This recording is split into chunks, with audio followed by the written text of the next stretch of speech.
first signs that your boyfriend slash girlfriend is an abuser. Highly charismatic. They always make themselves out to be a victim. The background of their exes.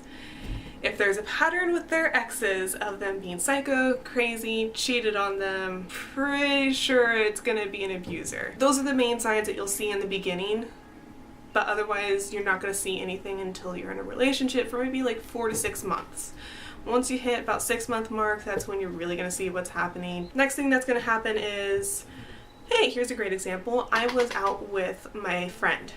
Now I told him, you know, she's gonna dye my hair, she's cosmetologist, she knows what she's doing, and I love changing my hair up. And I told him, you know, it's gonna be like 2 to 3 hours. So not even 5 minutes after getting there, I get a text from him saying, what are you doing? I'm just chilling with her for a little bit before we get started, you know, just getting comfortable at her place. Like immediately after I get another text, like, what time are you gonna be home? Well, I told you it's gonna be maybe like 2 to 3 hours. I'm not positive. You know, we don't have anything going on, right? No. Okay, so I set my phone to the side, thinking, oh, this is just gonna be fine. Set my phone to the side, whatever, she's gonna do my hair. Halfway through, I start to realize it's gonna take a while. It was just, I had a lot more hair at the time, and then I wanted something really complicated. So I texted him, I was like, hey, it's gonna probably be another hour and a half to an hour on top of what I said, it's just taking a while. And he's like, whatever. I'm like, okay. And so I don't respond to that. I hear my little text sound 5 minutes later. I don't look at it because she's working on my hair. And I don't want to squirm and wiggle and move around and everything or get stuff on my phone. And then 10 minutes later, another text and another text. So I got 2 texts at once. So about 5 minutes later after that, something like that, whatever, I look at the phone and he's like, you know, this is really annoying. Why aren't you responding to me? Hey, what are you doing? Whatever, fine, I'll see you when you get home. And that's the last I heard until I got home. And then I really didn't hear anything. He just wouldn't look at me, he wouldn't talk to me. I came home and I tried to be really sweet and I was like, oh hey hon, I'm sorry, you know, it took a lot longer, but you know, I was just hanging out with her too before we got to my hair. I hadn't seen her a while and it's really hard to get time with her. She's really busy. He's like, and focusing on his computer. He like just literally won't look at me. Shoulders are hunched, back towards me, just won't even interact with me. So I try to lean in, say, hey, you know, I'm gonna get ready for bed and go to sleep. And I go to kiss him and he's like, okay. That's not normal. So that's the beginning of that instance. What happens after is every time I go out to do my own thing with my own friends, which he didn't like, but would never elaborate on, I'd get the texts, and if I didn't respond fast enough, I'd get the whatever, and I'd get the cold shoulder when I got home.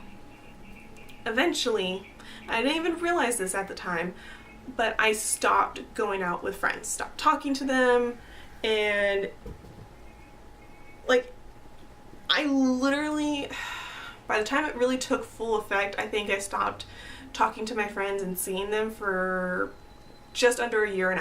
And I was with him for 2.5 years. I would often ask, you know, like we'd go out to do stuff with his friends and go out to events with friends and whatever, and I would ask his opinion, like, what do you think of this shirt? What do you think of this outfit? And he's like, it doesn't matter to me. Okay, did you like what I was wearing before better? He just would have no response, or nothing ever mattered to him when it came to me. Like, I'd get my hair done and he's like, I liked it better when it was natural. I liked the way you dressed better before we started dating. So it was always, he liked something better before we started dating. He liked something better before. Like, he didn't like the way I changed. And I'm like, I'm sorry. I'm human. We change. We grow up. We get better. So I had a particularly hard time with him because I lived with his parents. Like, we both lived with his parents. I got away from my parents, and he isolated me from my parents. Like, my parents and I had issues a lot, you know, as every child and parent does once they get past teenage years. You know, we always have our issues. that makes it difficult to live with them. He used these issues to keep me from believing that I could go back to my parents for help, for anything. And my mom and I fight really easily. And it's usually just because she doesn't realize what she's saying and how it affects me. So every time I'd go see them, she'd say something, it'd negatively affect me. I'd come home and he'd say something along the lines of, well, I told you, why are you ever going back to your parents? They're just gonna treat you like shit. So eventually I stopped seeing my parents so much. I didn't really have anywhere else to go when we had a fight. And I'm a very angry person. I am a Viking. I will fucking fight. So we'd get into a fight because I want to talk about our issues. And I'd say it calmly like this, I want to talk about our issues, this is happening, and what you said bothered me. It's like, I don't want to talk about it right now. Well, when are we going to talk about it? Because we never talk about it. Get angrier, I'd start throwing things. He'd call me psycho and crazy and bitch, and I had nowhere to go. I couldn't even go into the rest of the house because it was dirty, it was filled with mold, the people smoked in the house, it was disgusting, and I don't have a car, so I couldn't just go someplace. And in here in Modesto, everything closes at 10. So I had nowhere to go. I was cut off from my friends and my family. People these days think that abusive relationships are primarily getting beat up, like it's all physical. They don't realize that what keeps you in a nasty relationship like that is the emotional and mental abuse. I got triggered the other day because I was driven past a couple locations, like where his best friend lives, where he lived, and all these memories of the way he treated me made me feel inferior, like I was less of a person, less of a girlfriend because I couldn't make him happy. And I was actually on my way to work, and when I got to work, I started to realize that I was angry and panicky and ready to fight anybody that approached me the wrong way. Yet nobody was. But I was ready for anybody. Ready to just throw down because I wasn't going to put up with it anymore. I think the hardest thing for me is it's been over a year and a half and I still haven't had a proper relationship because I can't trust people. Like I'm expecting the fact that, oh, you're my girlfriend, so you owe me sex, and that's what it was. I'd have a long day at work and I'd try to go to sleep, and he wouldn't be talking to me or looking at me, so I figured whatever, I'm going to sleep. And then on his own terms, he would push his hands on me, keep touching me, and I'd keep throwing his hands away, keep saying no, I want to go to sleep. After several times of this, I realized the next day that a couple days after would be even worse. He would just ignore me, he'd treat me like shit, he'd call me horrible names. To keep things level, I guess, or easier, I would roll over and let him. My sex drive completely died. I used to be really, really into it. Now I struggle. I question sometimes, am I really into this right now, or am I just doing this because it's easy? On to my healing process. I talked about it. First thing I did was I got stuff for me, like, because I wanted it. Even though I heard in my brain, like, oh, that won't look good on you, I don't like that, or, I can't have that in my life because I'm allergic. It's my cat. He's always allergic to cats, and he always put the, maybe we could have one day.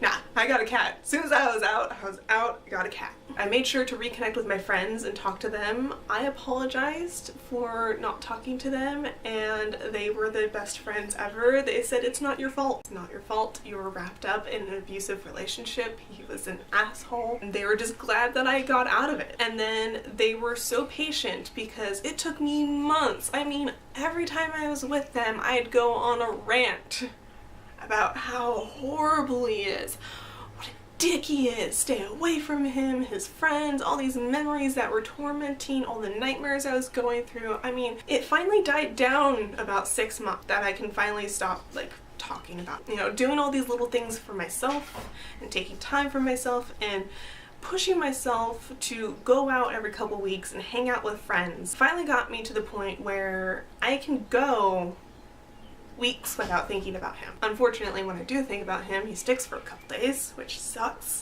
But I can go weeks now without thinking about him. I can feel comfortable and confident with myself again. I can finally love myself. So honestly, the biggest key is just take time for yourself. Don't think you're selfish. Don't think about what your abuser has ever said to keep you from doing your own thing, because they're stupid, they're horrible, and you know what? You need to just get past them. You need to ignore them, forget them, put them behind you, because revenge doesn't do anything. If you try to do anything to them, they're getting the attention that they want. They want you to be wrapped up in them. And the horrible thing is, they don't recognize that they're abusers because they victimize themselves. They were the victim. They've suffered through life more things than you have. So just love yourself, guys. Love yourself, stay strong. And you know what? For those that are friends of people being abused, I know it's hard to stick around and see it happen. I know it takes a lot of time for them to get out of it. You know, I have a friend, it took her 4 years. For me, it took 2.5. And there's always a breaking point. Always a breaking point. For me, I had my grandfather die, the love of my life die, and a really amazing best friend die. When I tried to move out and reconnect with my family because of the death of my grandfather, the police were called to keep me from going into my home, but the police supported me and they made a huge mess out of it. That's a whole nother story. And then I discovered I have osteoarthritis like my mom. I discovered this when I was 22. Because of my genetics, that means I'm probably going to be paralyzed by age 35.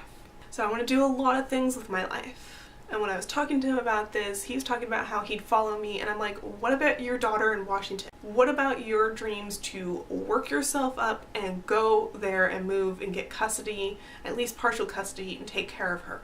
What about that? And he's like, well, I love you and I care about you. So obviously me living away at this point, he recognized he needed to suck up and take care of me again and make me feel special again. And that it broke me. I didn't want a lamb. I didn't want a sheep following me through life. So I broke it off. That was it. So for you friend supporters waiting for your friend to get out of this, stick around. Even if you're just silent, even if they don't talk to you, when they want to reconnect with you, accept it, because once they're free, they're really free. They're gonna be gone. But also realize they're gonna be angry, they're gonna be hurt, they're gonna have triggers, and they're gonna get panicky. So accommodate them. If you're ever in a public situation and something happens and they're feeling panicky, you know what? Hug them, take care of them, take them aside and let them breathe. Alright guys, that's the end of this. That's Therious Thursdays. That's not a joke. For those with a lisp, that's just because I didn't want to call it Thirsty Thursdays, because that doesn't make sense. Love you. Peace out. See you Tuesday.